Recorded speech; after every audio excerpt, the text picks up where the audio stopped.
So guys, welcome back sa ating YouTube channel mga katropa. Isa na namang kwentuhan dito pa rin sa usapang business. So ngayong araw na to mga katropa, pag-usapan natin tungkol dito sa pag-aalaga ng mga piglets na mga baboy natin. Ibig sabihin, kapapanganak pa lang ng baboy, ano ba yung mga bagay na magandang gawin? So na-topic na natin, na-discuss na natin yung siguro mga 4 na bagay na mahalaga talagang gawin sa ating mga piglets.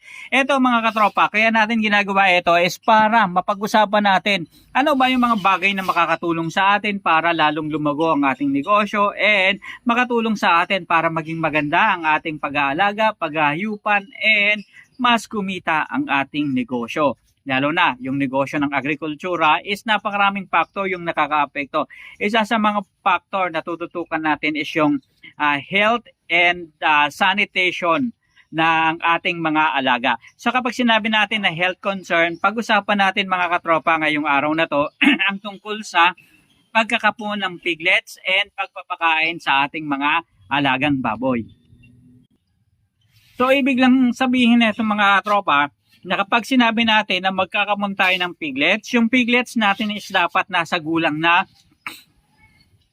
3 days to 10 days. Minsan, normally ginagawa ito 7 days to 14 days. Pero yung mga katropa natin within 7 days o 10 days, before 10 days, talagang ginagawa na nila to.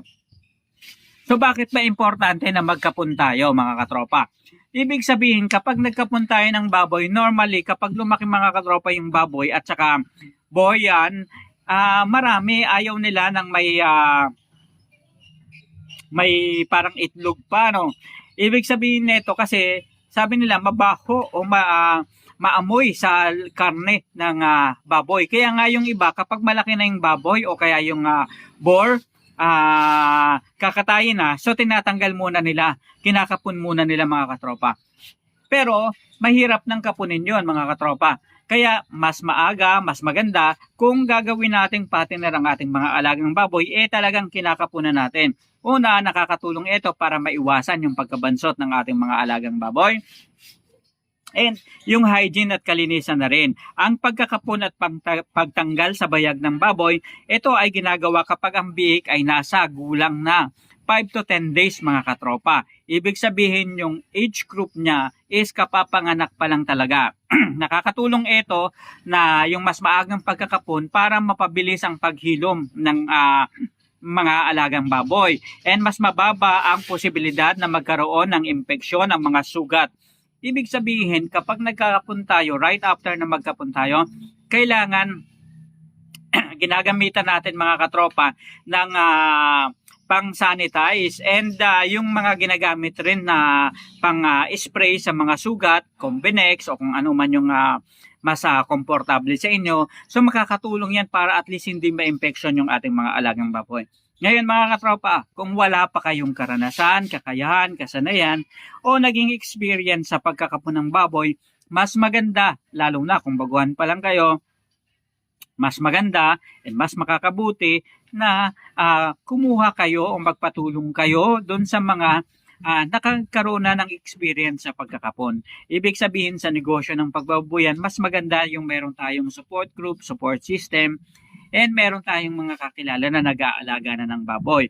Kasi yung mga nakapag-alaga na ng baboy, nakaranas na nito, sila yung mas magandang tao na makatulong sa atin at makakapagbigay sa atin ng payo. Ano ba yung tamang gawi sa paggawa ng ganitong pagkakapon nga? And mga katropa, sa edad kasi na ang piglets bata pa o kapapanganak pa lang, mas mataas ang antas ng antibody sa kanilang katawan and yung mga biik kasi kasususo pa lang ng colostrum, 'di ba? Alam naman natin mga katropa na first 2 days, 3 days sa pagkapanganak pa lang nila, talagang nandun lahat ng nutrients, yung sustansya na kailangan ng ating mga alagang baboy para at least maging masigla, malakas, malusog ang ating mga alaga. Make sure lang natin mga katropa na wag nating kakapunin yung mga may sakit na mga alagang baboy. Ibig sabihin kung may sipon, kung may lagnat, o kung nagtatae yung ating mga piglets. Kasi maaaring hindi malakas ang kanilang resistensya. And kapag nagkapon tayo, alalahanin natin na minsan nagkakaroon ng sugat yung ating mga alagang baboy. Kaya nga mga katropa, importante rin na yung ibang mga tao na nag-aalaga ng baboy, sinasabay na nila yung pag-i-inject ng vitamin B complex o minsan dire-diretso na kasabay na ng pagtuturok ng iron na rin. Ito mga katropa ay makakatulong sa ating mga alagang baboy para at least maging energized yung kanilang katawan at manumbalik yung kanilang sigla. And isa pang bagay mga katropa na talaga namang gustong-gusto na nating lumaki yung ating mga alagang baboy, syempre ginagawa natin is magpakain ng baboy. So ibig sabihin nito mga katropa, kahit kasi hindi natin i-introduce, talagang unti-unti na nating mapapansin, natututo silang kumain at kinakain nila o sumasalo sila dun sa pagkain ng ating mga inihing baboy. Mapapansin natin 3 days to hanggang 7 days talagang unti-unti na silang tumitikim ng pagkain ng inihing baboy. Kaya diyan sa mga gulang na yan mga katropa, so importante na ini-introduce na natin ang pagpapakain sa kanila, tamang nutrisyon para at least magtuloy-tuloy at mas mabilis na lumobo ang ating mga piglets. So importante yan mga katropa dahil kung talagang gusto nating lumaki ang ating mga alagang baboy, dapat tutukan natin yung nutrisyon ng ating mga alagang baboy. Ganun na rin yung kalusugan nila. Dapat sa panahon ngayon is binibigay natin kung ano ba yung makakatulong sa ating mga alagang baboy para sa bandang huli kung gawin natin itong patiner, kung gawin natin itong boar, makatulong ito para at least magbigay sa atin ng magandang profit.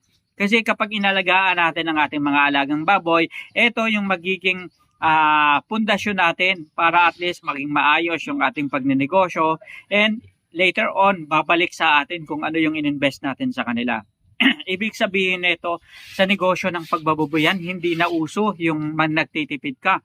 Kasi mga katropa, the more na nagtitipid ka, lalong-lalo na sa pagkain, sa health ng ating mga alagang baboy, dapat ito yung mga bagay na talagang binabudgetan at ginagastosan natin. Kasi sa bandang huli, mas marami tayong kikitain and mas marami tayong masisave kaysa kung kailan nagkasakit yung baboy, saka natin bubuhusan ng gasto, saka natin bibilan ng mga vitamins, saka natin bibilan ng mga gamot. Alalahanan natin yung gamot ng mga baboy, mga katropa, lalong-lalo na yung mga nasa bote, talagang mga mamahalin yan. Mahal ang gamot ng baboy. Kaya importante na bago pa magkaranas ng mga sakit, gawin na natin at panatilihin na natin na malakas ang kanilang resistensya, malusog ang kanilang pangangatawan sa pamamagitan ng pagbibigay ng vitamins and gano'n na rin pagbibigay ng magandang pagkain sa ating mga alagang baboy. Ngayon, tanong ng marami, sa pagpapakain ba sa mga alagang baboy, lalo na sa mga piglets, dapat ba yung mga branded na feeds yung ating ibigay sa ating mga alagang baboy? Well mga katropa, not necessarily na branded yung bili natin. Pero isang bagay na talagang na-experience natin, kung ikaw ay baguhan sa negosyo ng pagbabuyan, mas makakabuti na doon ka muna sa mga branded na feeds o mas makakilala na sa market. Ibig sabihin, ito yung mga feeds na normal at regular na nating nakikita na binibili ng mga magbababoy sa ating lugar. Sa ganyang sistema, malalaman mo na ito na talaga yung traditional na paulit-ulit na ginagamit dahil ito siguro yung maganda ang resulta na nakikita ng mga magbababoy kaya yun yung ginagamit nila. Maaari ka rin namang gumamit mga katropa yung mga hindi branded. Pero ang suggestion ko dyan is alamin mo muna, magtanong ka muna sa inyong lugar kung meron bang mga magbababoy na gumagamit nyon at mas makakatulong sa iyo kung magkaroon ka ng pagsisikap na makausap yung mga tao na gumagamit nyon and itanong mo ano ba yung resulta sa kanila, ano ba yung resulta sa kanilang mga alaga, and paano ba nila pinapakain yung kanilang mga alagang baboy. So ibig sabihin nito mga katropa, talaga namang ito yung mga bagay na makakatulong sa atin para at least yung ating mga alagang baboy mabilis lumaki at talaga namang makakatulong sa atin na makapagpasaya. Kasi kapag nakita natin na malusog ang ating mga alagang baboy, syempre tayong mga magbaboy magiging happy na rin. So alamin na rin yung tamang pagpapakain ng booster feeds and gano'n na rin yung transition ng booster feeds papunta mga katropa sa pre-starter. Normally mga katropa, 17 days o pwedeng tumagal pa ng 3 weeks yung ating pagpapakain ng booster feeds. Ibig sabihin nito, pero hinay-hinay lang naman yan, mga 10 grams hanggang sa umabot ng 100 grams. Depende sa inyo mga katropa and depende sa kung ano na yung kayang ubusin ng ating mga piglets. Mas makakabuti mga katropa na i-monitor natin yung pagpapakain dito. para hindi rin masayang yung mga feeds na pinapakain natin. Kasi kung sobrang dami naman, baka magtai yung ating mga piglets, and aside from that mga katropa, sayang din kung mapupunta lang sa waste o hindi nila makain yung ating mga feeds na binibigay sa kanila. Kaya naman mga katropa, so isa na namang kwentuhan dito sa negosyo ng pagbababoy. 2026 na, hoping na mas marami pang kumita sa negosyo at industriyang ito, and more pa na mga discussion ang gagawin natin tungkol sa paano ba yung gabay o tamang pag-aalaga ng mga baboy mula piglets, inahin, barako, o patiner, o kung ano-ano man yan. Sasamahan niyo po ako araw-araw dito lang sa ating YouTube channel, Usapang Business, Negosyong Baboyan. Kabady mo ako po. Hanggang sa muli, maraming salamat. Paalam.